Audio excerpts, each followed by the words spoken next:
सोनी चिड़िया एक पेड़ पर छोटे से घर में रहा करती थी। उसकी एक बेटी थी जिसका नाम पायल चिड़िया था। एक दिन सोनी चिड़िया जब खाने की तलाश में जा रही थी तब उसे रास्ते में कालू कौवा मिलता है। वो उससे कहता है, अरे अरे सोनी बहन, इतनी सवेरे सवेरे कहाँ चल दी? अरे नमस्ते कालू भैया, वो मैं दाने की तलाश में जा रही थी। मेरी बेटी सुबह उठते ही खाना मांगती है। अरे वो सब तो ठीक है सोनी बहन, लेकिन तुमने पायल की शादी के बारे में क्या सोचा है? अब वो बड़ी हो गई है, उसकी शादी करनी चाहिए। हाँ कालू भाई, दिन रात इसी चिंता में रहती हूँ कि बेटी की शादी कैसे होगी। मेरी नजर में एक चिड़िया है, उसका बेटा हमारी पायल के लिए सही रहेगा। तुम कहो तो मैं बात करूं? हाँ वो सब तो ठीक है, लेकिन मैं दहेज कहाँ से लाऊंगी? आजकल तो बिना दहेज के शादी ही नहीं होती। अभी मेरी साथ वाले पीपल के पेड़ पर रहने वाली मोनी चिड़िया की बेटी की शादी हुई है। उसके ससुराल वालों ने पूरा घर ही दहेज में मांग लिया था। मैं ये सब कहाँ से लाऊंगी? अरे बहन, इन सब बातों की चिंता तुम मत करो, तुम बस शादी के लिए हाँ कर दो, मैं बात कर लूँगा। ठीक है भैया, जैसा आप ठीक समझे। कुछ दिनों बाद सोनी चिड़िया अपनी बेटी पायल की शादी कर देती है। शादी के बाद पायल चिड़िया अपने ससुराल जाती है और वहाँ उसकी सास सपना बहुत तेज थी। सुन बहू, तुझे सारे घर की सफाई करनी होगी और मेरे लिए दाना लाना होगा, क्योंकि मैं तो कहीं जाती नहीं हूँ। और सुन, कहीं इधर उधर घूमना मत, दाना लेके सीधे मेरे पास आना। पायल चिड़िया रोज अपने लिए और अपनी सास के लिए दाना लाती, लेकिन उसकी सास रोज उसे ताने मारा करती थी। सोनी चिड़िया को अपनी बेटी पायल से मिले हुए बहुत दिन हो गए थे, इसलिए वो अपनी बेटी के ससुराल जाती है। नमस्ते नमस्ते सपना बहन, कैसी हो? और बेटी पायल कहीं नजर नहीं आ रही है। अरे कहीं घूम रही होगी, उसे कुछ लेने भेजो तो पूरा दिन बाहर ही बिता देती है। अरे हमने तुम पर तरस खाकर बिना दहेज के शादी की थी कि बहू तो अच्छी ही मिलेगी।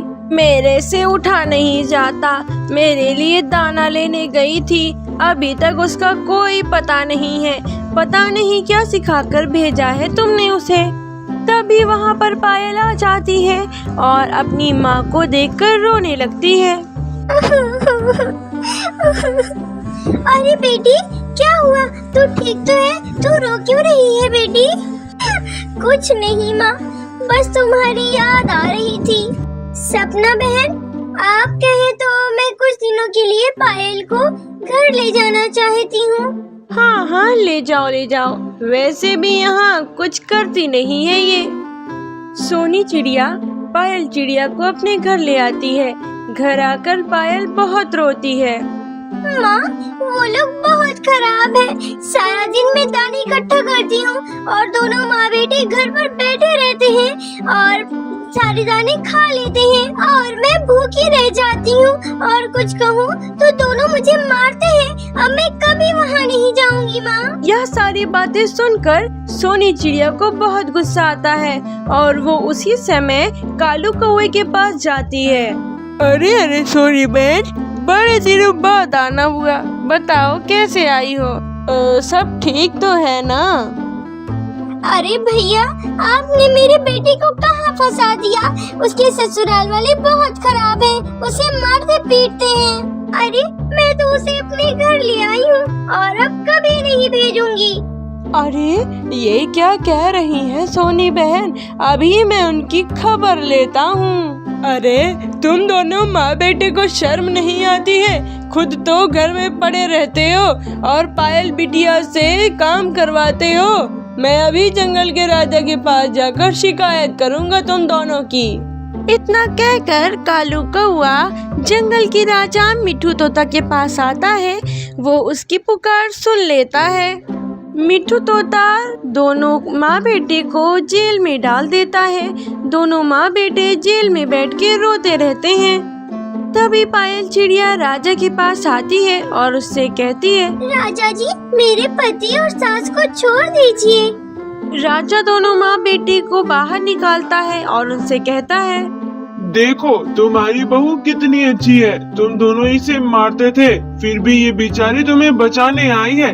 सिर्फ इसके कहने पर ही मैं तुम दोनों को छोड़ रहा हूँ, वरना मैं तुम दोनों को आजीवन कारावास की सजा दे देता। फिर दोनों पायल चिड़िया से माफी मांगते हैं। मुझे माफ कर दे बहू। चिड़िया मुझे माफ कर दो, मैंने तुम्हारे साथ बहुत गलत किया।